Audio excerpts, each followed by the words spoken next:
Hello, my friends. Hello, and welcome once again to Stately Vaughan Manor, where Roger and I have returned because it's Wednesday. That means it's Epic Comic Book Wednesday. Every Wednesday, we'll talk about a certain comic book, graphic novel, or comic book subject. Steve Donoghue over on his channel will talk about the same comic book, graphic novel, or comic book subject. It is our world's finest team up that we do once a week. And this week is a very special episode because we're talking about a tragic epic of death. Yes, the sad story of when the greatest comic book character of all time was murdered by the people who were publishing the greatest comic book character of all time. That's right, it is the death of Superman. Yes, let's go back to those sad days of the early 1990s when the greatest superhero of all time was killed. But don't worry, he did eventually return, but it took a while. This, of course, is the Death and Return of Superman Omnibus. The gigantic Death and Return of Superman Omnibus. This is probably one of the biggest omnibus volumes that I have. I think this is like 1,500 pages. It is massive. It has everything that happened during the Death and Return of Superman all packed into this one book. And it's pretty great. It's pretty great. It has the beginnings there with Doomsday showing up on the scene. Doomsday, a creature invented specifically to kill Superman by DC Comics. And he did kill Superman. But Superman did return, but it took a long time for him to return. And when he did return, he returned with terrible 90s hair. Yes, he returned with the super mullet, which is a tragic tale all on its own. But, this big bastard is just too heavy for even me to lift. Despite my Kryptonian strength, somebody must have left a piece of kryptonite lying around. I wonder who could have done that, Roger. But this is a little hefty to lift, so you're just going to have to look at the crappy trade paperback volumes that I got back in the 90s. You just have to look at these. So yes, the death of Superman, let's talk about it, because this was a major event. Not just in DC Comics, but as it turned out, kind of unexpectedly in the media at the time. This was something that everybody ended up hearing about. And this really upset a lot of people because, a lot of people who didn't read comic books all the time, like, a lot of us sophisticated people did. A lot of people didn't realize that, when you kill off a character like Superman in the comic books, he is going to come back inevitably. People seem to think that he was being killed off for good, like people in the real world. No, comic book land works much differently. And those of us who read Superman at the time, who were readers of Superman and who read comic books, most of us anyway realized, yeah, they're going to have to bring Superman back. But the question is when and how, because this did seem pretty final at the time and very tragic. And this has become probably the major event in Superman's publishing history and in the history of the character. This is huge. What happened here in the early 90s, the death of Superman. It annoyed me at the time. Because, I read Superman every week. This was at the period where, or almost every week at this time, this was at a period where Superman comics were, you had Action Comics, you had Superman, and you had Adventures of Superman, and they would all continue one after the other. So almost every week, and eventually every week, you got a Superman comic. And it would all tell one long continuous story. They were all working together to tell one story, basically. And I loved it. I loved Superman in the early 90s. I thought they did a great job taking over for John Byrne. This is the John Byrne version of Superman at the time. John Byrne came to DC Comics, he John Byrned everything up, and then he left. And Superman and the Superman comics were actually pretty good at this time. So I was annoyed because I didn't want to like. It's like, of course, the Superman comic was going to continue, but it would be continuing without Superman. And I thought, well, that's going to suck. How long is this going to last? And it lasted a long time, but it didn't suck. I was kind of surprised. And yeah, it was a huge event as far as sales were concerned, too. I mean, DC Comics, you know, they write comics to sell. You know, they wanted to sell comic books. But I don't think they had any idea about how many copies of this would sell. It sold very, very well. And it had a tragic effect on comic books in general because it sold so well. Because eventually what happened is that what happened in the deaths of Superman happened with a bunch of other characters. Marvel decided, like every couple months, Marvel at one period was just killing their major characters just to sell comic books. To the point that nowadays, you know, we wouldn't even think twice about this, you know, because there are no real repercussions or consequences in comic books now because everything can just be undone. And Marvel, I think, killed off all of their major characters at one time. I mean, they killed off Spider-Man, they killed off Captain America, they killed Wolverine. I mean, who haven't they killed? Is there any major character they didn't kill or transform into somebody else just to bring the original character back? That was an unfortunate consequence, I think, because the killing of a character became a gimmick. But at this point, it wasn't that way. And this was a pretty big deal. And it was a major story, and it was interesting. So this is the death of Superman. Trade paperback. This is the one I got back in the 1990s. Has these issues of Superman in it, where Superman is killed by Doomsday. And there's Doomsday there, crawling out of the earth where he was trapped. And Doomsday we knew nothing about at this point. Doomsday, you know, was explored pretty thoroughly after this point. But at this point, we didn't really know who Doomsday was. Just that he was this overwhelmingly powerful creature who just seemed to want to destroy things. He was just there to destroy things. Actually, he was just there to kill Superman.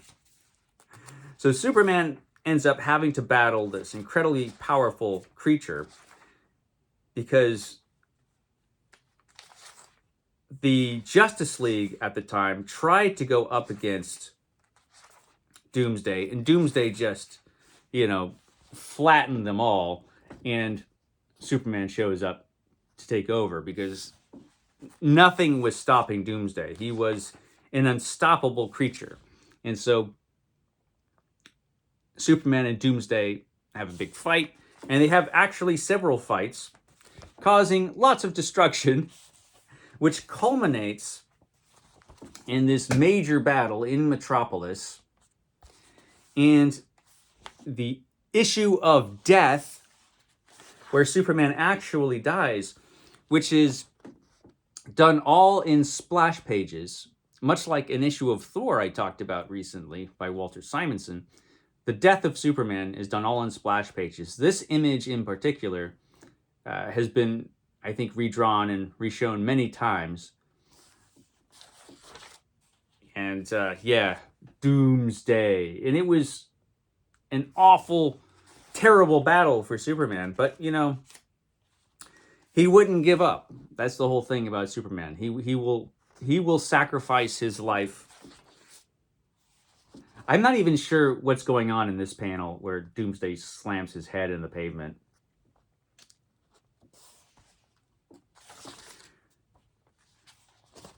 It's all very dramatic and great. This is pretty... I have to say, they did a good job with the actual battle itself. It looks very painful for poor Superman.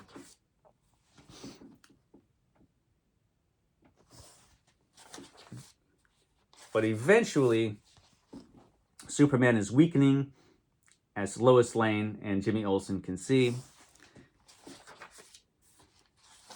And then Superman falls. He does take out Doomsday, but in taking out Doomsday, he died. So this is the death of Superman, these few issues here. And if you just take this graphic novel on its own, it's really not much of a story. You'll notice that right away. This is just a mysterious creature showing up, destroying things. Superman has to fight the mysterious creature. The mysterious creature kills Superman, and Superman takes out the mysterious creature. And Superman's dead, and that's it. That's the story. It's all set up. That's all this is. Because this isn't the story that the creators of the Superman comic book really wanted to tell. They were more interested in this story, world without a Superman. They wanted to explore what it would be like in a world that had Superman and then Superman is gone. Superman, the greatest protector of the Earth in DC Comics, now he's gone. Well, what happens next? And what happens next is that is the story they were interested in telling. And that part was good, which surprised me at the time. And I certainly didn't think it was going to go on as long as it did. And so I remember this very well. This was a major event for Superman fans. And I was a huge Superman fan. I've always been a huge Superman fan. But in the 90s, like I said, I bought every single issue that came out. And so I was like, oh God, how long do I have to read this comic book without Superman? And I really thought it was going to suck, but it didn't suck. It did. I do remember thinking that it took too long for Superman to actually come back, because what ended up happening is we had a bunch of other mysterious characters showed up who took the place of Superman, and who are all these other characters? Of course, there's the newer version. There's the 90s Superboy. The 90s Superboy shows up in this one. And there is Superman after he returns with his super mullet. Which, can we just talk about the super mullet for a minute? There's Superman with his super mullet. Superman and Lois Lane. So, this was the annoying thing that happened. For me, the major annoying thing for Superman dying and coming back, the major repercussion was Superman came back with the super mullet, because it made no sense. Okay, first of all, you've got Superman. He's dead, right? So he's gone for a long time. So is Clark Kent. Clark Kent has mysteriously vanished. Where did he go? So Clark Kent mysteriously vanishes also, because Clark Kent is gone as well. And then Superman returns. Well, wouldn't you know it, so does Clark Kent. But Superman shows back up with this silly long 90s hair. And wouldn't you know it, Clark Kent returns. And Clark Kent returns with long hair. It's okay, though, because he put it in a ponytail, so no one would notice. So Superman and Clark Kent, not only do they look exactly like each other, now they both have the same hair. Clearly, they both have long hair, even if Clark Kent puts his in this stupid ponytail. It's just like, come on, guys. Eventually, they got rid of the long, stupid super mullet, but it took a while. It took a while. And there was a lot of, as you can see, there was a lot to this story. It was a long, epic. There's the new Superboy. We have all of these new characters showing up. And you know what? They were pretty entertaining. And I have to say, I like the new version of Superboy. Why am I holding up that giant thing when I have this less giant thing? So, it took a while. We have all of these other different versions of Superman show up. And finally, the original Superman shows up. But is he the original Superman? Who knows? Because not only does he show up with the long hair, he shows up with this new black costume, which was kind of cool. And there was A question, is this the original Superman? Yes, as a matter of fact, it is. He has returned. And he does return at the end of this story, as we knew he would, due to comic book shenanigans. Superman returns at the end of the story, and a couple of these characters end up being villains, and a couple of these characters end up being heroes. We've got Steel, who shows up and becomes a popular character, and Steel actually got his own comic book, and eventually he got his own terrible movie, which, that's a major accomplishment for a superhero to get their own terrible movie. And he did. He got his own terrible movie. Look it up. Don't actually watch it. But yeah, he got his own movie. Superboy didn't get his own terrible movie, but Superboy got his own comic book as well and became a major character, just like Steel did in the Superman mythos. So we got some good stuff out of this. It was just such an interesting time to read comic books, because this effect of Superman's death was so wide-ranging, and it changed comic books in a pretty major way.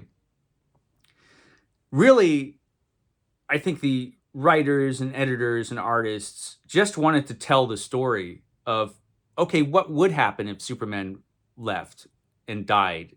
I mean, what would happen? That would be an interesting story to tell. And they told that story. And they did a good job. They actually did a pretty good job telling the story. It's just that the effects of the real life effects of the death of Superman, it did have a bad effect on comic books, just because, hey, look, they killed Superman. We could just kill everybody and sell comic books. And they did. Comic books eventually killed everybody and brought everybody back. And that's one of the things that changed comic books in the way that now you could do anything in a comic book. You could literally do anything. Like when Superman revealed his secret identity. Did anybody actually think this would stick? No. Or maybe we'll replace all of these characters with other characters. No, this is going to all have to change back eventually. Also, it's just it made comic book stories have no consequences. So when things like that happen, you're just like, whatever. They have no weight, because everything can be retconned. And we always knew that as comic book readers. But very often comic book publishers did at one time show a little bit of restraint when it came to stuff like that. And now they don't at all. So you have that. But the actual story itself was pretty damn good. And I do recommend it. Like I said, the death of Superman, this little part here isn't much of a story, because this is just setting up the real story, which is all this, which was pretty interesting. Okay, guys, I've talked long enough. I will catch you next time.